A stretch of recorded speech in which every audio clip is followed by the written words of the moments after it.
আবার চলে আসলাম তোমাদের সামনে একটা ভিডিও নিয়ে। বন্ধুরা দেখো, আমার ঘরের ঠাকুর শেয়ার করলাম তোমাদের সাথে। আর গুরুমা, গুরুদেব, তারা মা, আর এই হলো আমার লোকনাথ, আর এই হলো আমার জগন্নাথ। তা কেমন লাগছে ফুলের মালাগুলো পরিয়ে, কত রকম কালার দেখো। শিব ঠাকুর এখানে আছে, গণেশ ঠাকুর, সবাইকেই পরিয়েছে। আর কত রকম ফুল পাওয়া যাচ্ছে দেখো, শীতও চলে যাচ্ছে, ফুলও শেষ। দারুণ লাগে ফুলগুলো সাজাতে ঠাকুরকে। এই হলো আমার ছোট গোপাল আর বড় গোপাল, আর এই হলো আমার মা লক্ষ্মী।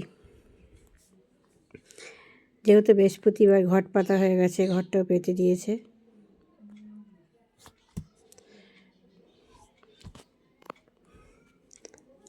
আর চলো কী ভোগ দিলাম সেটাই তোমাদেরকে দেখাবো। চলো, এখানে ভোগ দিলাম ঠাকুরকে, ভগবানের সেবায় সন্দেশ। তা আমার ঠাকুর পুজোরটা কেমন হয়েছে অবশ্যই বলবে। চলে গেলাম রান্নাতে। আজকে একটা রান্না করব দেখো। এখানে নিয়েছি আমি রাঁধুনি, আদা, একটা লঙ্কা নিয়েছি, পোস্ত, সাদা সর্ষে সব নিয়েছি। আর এখানে নিয়েছি দেখো পেঁপে, আলু, সজনে ডাঁটা, কাঁচকলা, উচ্ছে, বেগুন। তা এক এক করে সব সবজি কেটে নিয়েছি। এখানে নিয়েছি কিছুটা বড়ি। বুঝতেই পেরেছো কী রান্না করব আজকে। মশলাটাও পেস্ট করে নিলাম একবারে। এক এক করে সব সবজিগুলোকেও ভাজা করে নিলাম। ভাজা হয়ে গেছে দেখো। এর মধ্যে ভাজা হয়ে যাওয়ার পরে আমি মশলাগুলোকে দিয়ে দিলাম, দিয়ে একটু নাড়াচাড়া দেব।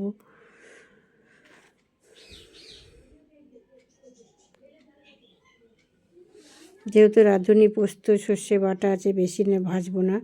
আর দেখো মশলাটা আমার নাড়াচাড়া করে দেওয়ার পরে আমি এখানে জল দিয়ে দিলাম পরিমাণ মতন। আর এক এক করে এগুলো ফুটে উঠলে আস্তে আস্তে দিয়ে দেবো, যেহেতু বেগুনটা গলে যাবে, বড়িটা গলে যাবে, তাই জন্য এটা ফুটে গেলে দেব। এখানে দেখো বেগুনগুলো দিয়ে দিলাম।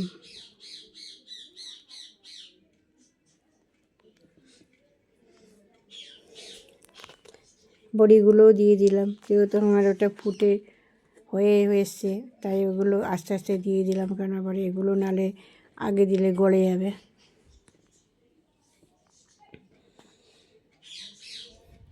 ভালো করে নাড়াচাড়া করে নিলাম। দেখো অনেকটাই হয়ে এসছে পুরোই। যদি ভালো লাগে লাইক করো, শেয়ার করো, কমেন্ট করো।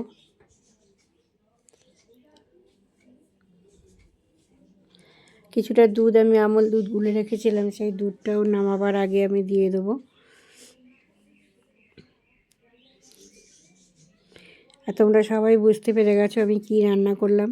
আমার রান্নাটা তোমাদের কেমন লেগেছে অবশ্যই বলবে।